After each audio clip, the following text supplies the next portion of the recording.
লোকসভা নির্বাচনের ফল ঘোষণার আগে 5 দফা দাবি নিয়ে নির্বাচন কমিশনের দ্বারস্থ সিপিএম। এরপরই সাংবাদিকদের মুখোমুখি হয়ে সিপিএম এর রাজ্য সম্পাদক মোহাম্মদ সেলিম বলেছেন, চুক্তিভিত্তিক অস্থায়ী বা অবসরপ্রাপ্ত কোনো কর্মীকে গণনা কর্মী হিসেবে নিয়োগ করা যাবে না।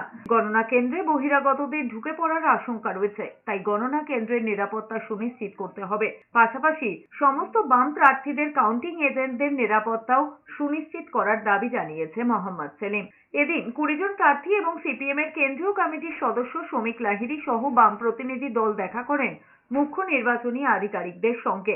ডায়মন্ডহারবারে, যাদবপুরে, সাউথ ক্যালকাটার কিছু জায়গায়, দমদমে, অন্যত্র সে ব্যাপারে আমরা নজর এনেছি এবং যেভাবে ভয় দেখানোর চেষ্টা করা হচ্ছে, আর পঞ্চায়েত নির্বাচনে যেরকম ভোট শুরু হওয়ার আগে ভোট হয়ে গিয়েছিল, এখানে যাতে অন্তত ডায়মন্ডহারবারে কাউন্টিং শুরু আগে কাউন্টিং না হয়ে যায় সেই ব্যবস্থা দিতে হবে।